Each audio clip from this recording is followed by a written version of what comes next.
Halo Sobat Ngomin, apa kabar? Kembali berjumpa di Ngomin. Nah, ada beberapa update ini. Yang pertama tentang lagi-lagi ini aku semakin ngerasa ini kayak apa ya, benar-benar serangan yang terstruktur, masif dan sistematis. TSM, terstruktur, sistematis dan masif. Karena sudah berapa ya, 4 hari belakangan selalu serupa tentang ini harusnya jadi starter si Fratesi di Inter Milan. Ini seharusnya jadi starter, dia layak mendapatkan waktu. Kali ini yang ngomong adalah Tardelli. Kalau kawan-kawan ingat, ini adalah pelatih yang paling tidak berkesan, paling tidak berkesan di Inter. Karena benar-benar aduh males dah aku bahas. Kalau kawan-kawan yang ngikutin Inter udah lama pasti tahu Marco Tardelli ini sempat ngelatih Inter. Yang waktu itu sendiri aku ingat banget, aku baca di majalah bola banyak pihak yang mempertanyakan kenapa pelatih yang tidak berpengalaman, yang ya nggak bagus lah kayak gini, kenapa diberi kesempatan untuk memegang tim sebesar Inter. Dan ternyata terbukti bahwa ya memang kacrut hasilnya. Kalau ini aku nggak akan bahas terlalu banyak sih, karena intinya ya sama, wah memiliki dia itu adalah sebuah privilege. Cuman ya aku masa harus mengulang lagi sih yang sudah aku bahas berkali-kali, bahwa Inter Milan memiliki lini tengah yang terkuat di Serie A. Untuk menembus itu tidak mudah, dan Fratesi sendiri sudah menyadari ini. Cuman yang aku khawatirkan kan karena semakin banyak orang yang dalam tanda kutip ngompor-ngomporin, lama-lama dia jadi kayak ingat kejadian si Alexis Sanchez kan. Ketika dia ngegol lawan apa itu di final apa, wah seperti singa yang lepas dari kandang, dia bilang gitu. So aku sih chill. Fratesi, aku melihat Fratesi itu akan jadi masa depan Inter, tapi untuk sekarang ini memang belum, gitu aja sih. Nah, kemudian berita berikutnya adalah ah ini aku setuju banget analisa dari Michael Sacker bahwa ini akan ada significant rotation, kesempatan untuk Fratesi bermain. Tapi situasinya begini, significant rotation ini kenapa? Karena satu, kita baru habis dari jeda internasional, sehingga banyak logikanya kan banyak pemain yang merupakan andalan Inter. Tentunya kemungkinan besar dia juga akan jadi andalan di timnasnya masing-masing kan. Nah di sini karena dia jadi andalan di timnas masing-masing, berarti kan ada kemungkinan kelelahan. Itu yang pertama. Yang kedua, habis lawan Monza selang 3 hari kurang mungkin ya, Inter akan menghadapi Manchester City. Sehingga ini bukan cuma pilihan untuk melakukan rotasi, tapi sebuah keharusan gitu. Nah masalahnya kalau kita melihat poin pertama lagi, pemain yang jadi andalan itu juga akan jadi andalan di timnas, itu kan tidak berlaku untuk Fratesi. Di Inter dia bukan tim inti, tapi di Liga Italia, kalau di Liga Italia, di timnas Italia kan dia adalah tim inti.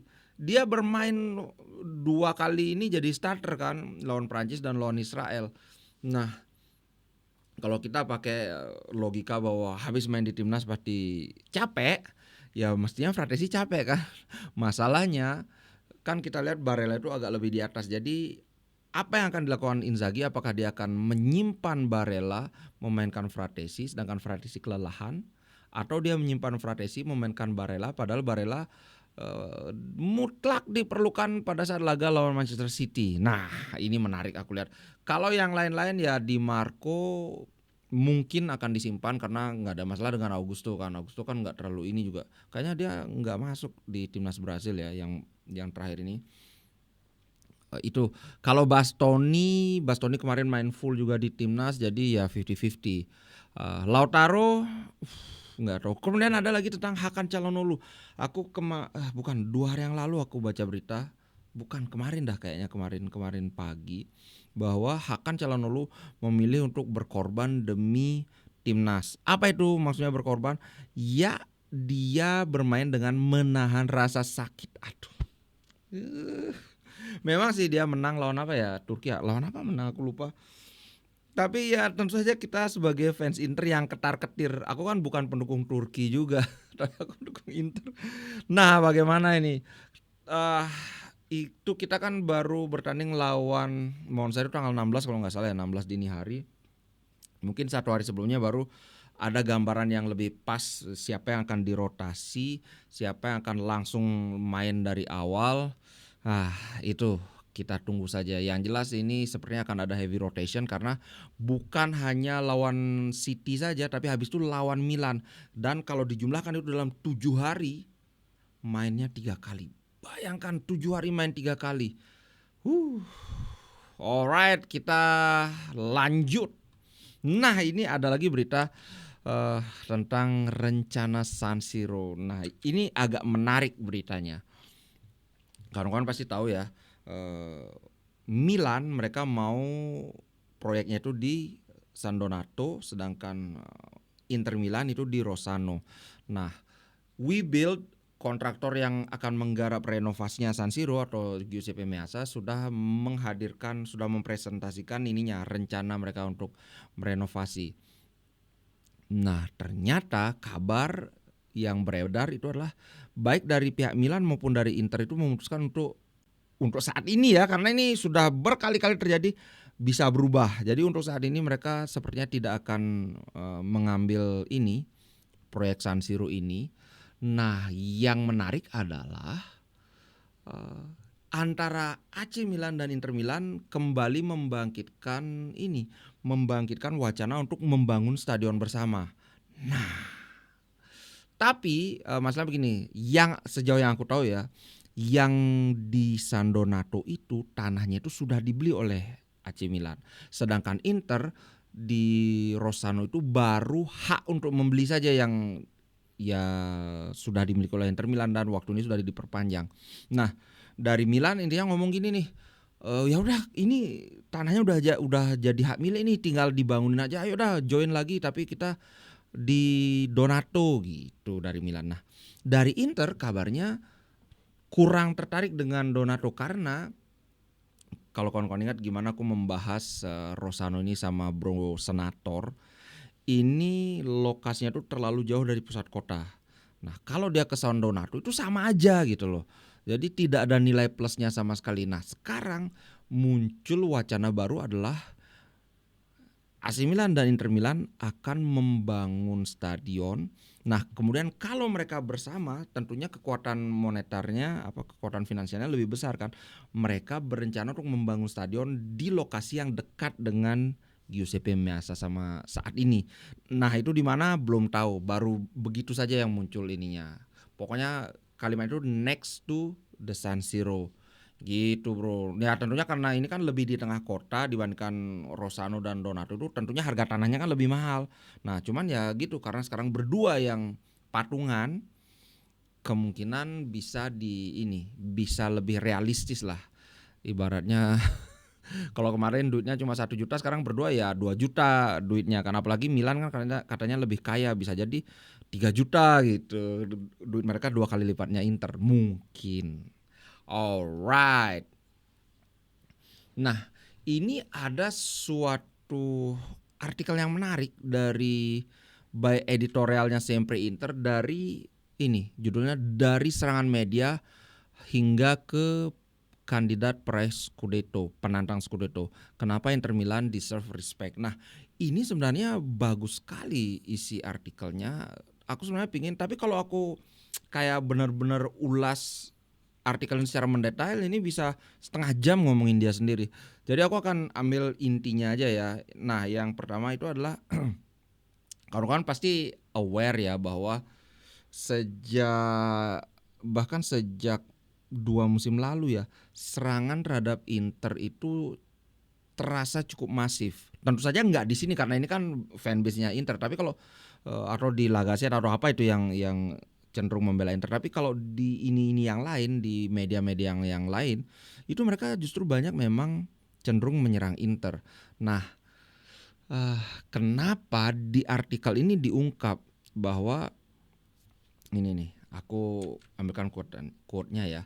artikel dengan titel negatif, dengan judul yang bernuansa negatif itu memiliki 7 kali kemungkinan lebih besar untuk dipilih oleh pembaca, untuk dibaca dibandingkan dengan artikel yang mengandung judul positif.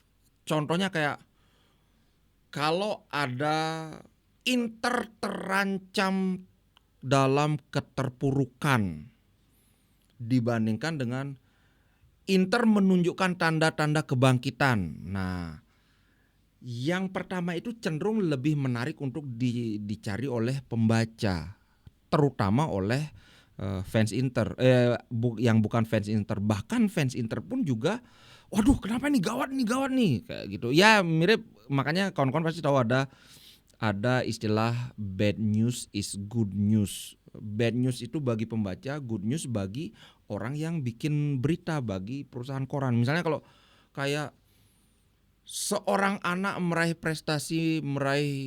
medali emas di Olimpiade fisika gitu, dibandingkan dengan terjadi banjir yang diakibatkan oleh tsunami yang didahului oleh gempa bumi di mana, di Bali misalnya kayak gitu. Berita yang bencana yang negatif ini akan cenderung mendapatkan perhatian, waduh, dibandingkan berita yang positif gitu. Nah, dalam konteks Inter itu lebih mudah dalam tanda kutip merayakan, dalam tanda kutip ya, merayakan kondisi Inter yang struggling di pekan pertama itu ketika kita lawan Genoa itu, dibandingkan memberitakan potensi Inter untuk bangkit. Seperti yang aku bilang tadi, Inter di jurang keterpurukan atau Inter menunjukkan tanda-tanda yang bagus. Karena seperti yang aku bilang kan, ingat nggak? Lawan Genoa kita memang seri, tapi mainnya kita bagus. Justru lawan Lecce itu kita lebih jelek mainnya, cuma kita menang. Nah, ketika itu sebenarnya kalau medianya mau fair kan mereka bisa, Inter bermain sangat bagus walaupun kalah, walaupun seri lawan Genoa. Tapi mereka memilih judul-judul yang wah Inter di pekan pertama sudah gagal, wah Inter di ambang keterpurukan, wah segala macam lah. Nah, kalau dari sisi media memang ini bagus, mereka bisa lebih laris lah. Tapi sebagai, kalau kita melihat secara keseluruhan, apalagi dari sisi fans Inter, ini malah menutupi potensi tim, itu yang pertama. Dua, ini bikin mental itu makin drop. Waduh kita jelek banget ya mainnya kayak gitu. Waduh ntar kita lawan ini bisa gak kita menang? Aduh kok gitu. So tim yang udah agak limbung itu tambah dihajar lagi, tambah ya gitu bro. Nah baru terus mari kita perjelas bahwa walaupun ramalan-ramalan buruk dari media, Inter tetaplah top tier tim, atau artinya tim yang papan atas yang kalau kita lihat skuadnya itu penuh talent. Bahkan kalau kita bilang wah Juventus ngegas, kenyataannya dari 3 pertandingan Juventus mencetak 6 gol, 6 gol, sedangkan Inter 8 gol. Wih, hampir salah, kenapa aku hitunganku jelek. 8 gol. So di sini kelihatan siapa yang at least dari segi penyerangan siapa yang lebih di atas begitu, bro. Nah, itulah intinya kenapa dia bilang Inter layak mendapatkan respect. Kalau dari kita ya jelas kita respect. Maksudnya dari media secara umum gitu, bro. Mungkin ini bisa menjadi apa ya? Kenapa sih kok banyak banget media-media yang nyerang Inter gitu. Nah, itu jawabannya. Alright, kita menuju ke berikutnya adalah, nah ini kemenangan lawan Juventus adalah momen yang paling joyful. Joyful itu maksudnya menyenangkan. Nah, awalnya aku mengira mungkin ini ada kaitannya dengan, kalau kawan-kawan ingat, ketika Juventus itu menguasai Serie A dengan meraih gelar Scudetto 9 kali berturut-turut. Gila, berturut-turut loh. Itu Marotta adalah dipercaya, aku pun percaya juga, salah satu kunci terpenting dalam campaign mereka. Nah kemudian kalau kawan-kawan ingat juga, Marotta akhirnya cabut dari Juventus gara-gara bukan berselisih paham, apa artinya, berbeda pendapat dengan jajaran manajemen dan owner yang tidak sabar ingin ke Liga Champions sehingga mereka ngambil Ronaldo. Kalau dari sisi Marotta, Ronaldo jelas hebat, tapi ngambil Ronaldo itu tidak sehat bagi klub secara keseluruhan karena harga mahal, kemudian gaji besar, yang akibatnya adalah mereka mendapatkan Ronaldo perform tapi tidak diimbangi dengan keseimbangan tim. Ini sama kayak Inter ketika beli Vieri, berusaha menduetkan Vieri dengan Ronaldo, tapi sebagai gantinya kita kehilangan Simeone. Padahal Simeone itu adalah salah satu kunci di lapangan tengah. Ya betul, Vieri ngegol terus, tapi kebobolannya ya juga banyak. Kemudian dari segi segi permainan juga Inter nggak terlalu bagus waktu itu. Aku ingat banget ngegol terus tapi kok kurang asik gitu. Nah, kemudian mungkin ini yang jadi sebab kenapa, salah satu sebab, walaupun bukan dia yang bilang ya, hal yang paling menyenangkan adalah mengalahkan Juventus. Nah, tapi dia bilang ini, kenapa mengalahkan Juventus itu menyenangkan, kalau alasannya Marotta itu karena mengalahkan Juventus itu salah satu titik balik Inter untuk kemudian menguasai Serie A. Sedangkan di sisi lain Juventus semakin terpuruk. Walaupun itu sebenarnya kan golnya on goal si Gatti kan. Itu kapan sih, tanggal berapa aku lupa. Iya, Februari 4. Nah, sejak 4 Februari itu Inter terus melesat ke atas secara mentalitas. Wah, Milan udah kalah, Juventus udah kalah, udah nggak ada pesaing nih kayak gitu. Di sisi lain Juventus yang waktu itu sempat kayak agak menguntit, walaupun mereka kan ingat nggak, menangnya 1-0, 2-1, 1-0 kan gitu-gitu aja menang. Tapi kemudian kalah dari Inter itu, wah, terus nyungsep mereka. Nah, ini yang dia bilang bahwa katanya dia bahwa kenapa dia pilih kemenangan itu sebagai yang paling menyenangkan. Kalau aku sih enggak. Kayaknya dia ya karena ada sedikit dendam aja dengan Juventus, karena bayangkan dia bawa Juventus 9 kali juara, malah keputusan dia kayak wah pokoknya kami mau ambil Ronaldo kayak gitu, bro. Nah, berikutnya adalah berita yang menyenangkan. Tahu nggak, ini sedikit saja ya, bahwa ternyata Inter Milan itu adalah klub kedua dengan attendance atau kedatangan penonton terbanyak di Eropa. Cuma kalah lawan, ini agak mengejutkan, cuma kalah dengan Manchester United. Aku kira yang ada di puncak itu mungkin Real Madrid atau Barcelona, tapi ternyata Manchester United. Klub yang agak-agak lagi aneh kan sekarang ininya. Tapi ternyata gitu. Nah, itu gede banget loh. 1,383 juta penonton memadati San Siro. Wow. Sedangkan AC Milan itu ada di urutan kelima dengan 1,3, tapi ini kan nggak jauh lah jaraknya. Kemudian ada juga Roma. Roma aku ngeliat hebat ya. Roma itu kan terakhir mereka juara itu kan pada saat Conference League dengan Mourinho. Sebelum-sebelumnya kan lama sekali mereka nggak pernah dapat trofi. Tapi memang fans Roma ini luar biasa. Ya kayak fans Inter lah, benar-benar supportnya hebat. Gitu bro. Wih, mantap, selamat lah kita. Memang fans Inter tuh sangat loyal sih. Ini yang aku bilang, Capello bilang intinya adalah gini. Ini adalah sebuah penghinaan kalau tidak mengincar posisi yang tinggi di Liga Champions. Nah, nanti aku akan bahas lebih lanjut pada saat live ngalor ngidul nanti malam ya, setengah 10 malam.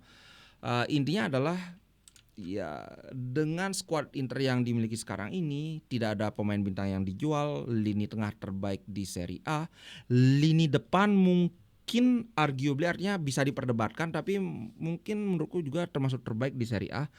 Lini pertahanan menurutku terbaik juga di Serie A. Kenapa? Tapi terbaik tidak tinggi ininya, marginnya, maksudnya jaraknya dengan peserta lain itu. Ya kita kan kebobolan sedikit banget di musim lalu gitu, bro. Nanti kita akan bahas lebih panjang lagi tentang interview ini. Aku setuju sih.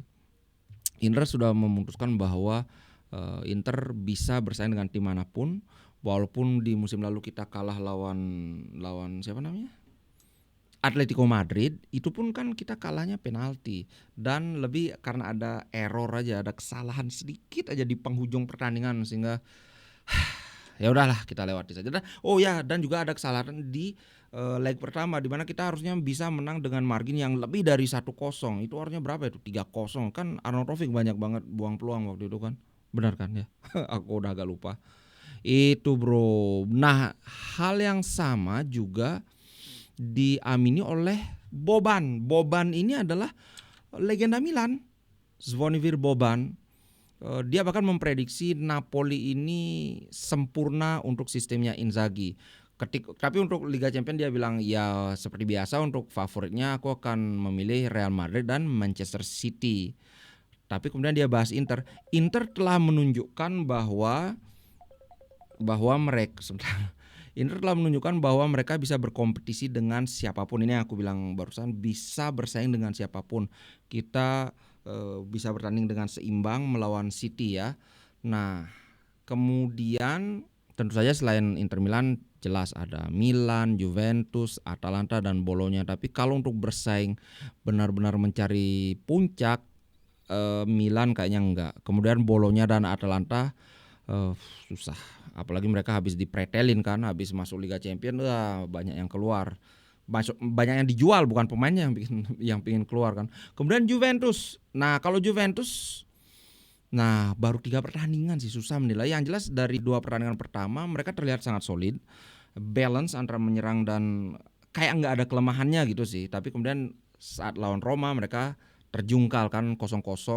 Permainan yang tidak terlalu menarik, serangan mereka tidak terlihat menakutkan. So susah bagiku untuk memprediksi gimana perjalanan Juventus di Liga Champions. Nah, untuk favorit Scudetto, absolutely yes, Inter adalah favorit. Nah, mereka adalah yang terkuat dan memiliki skuad yang paling komplit.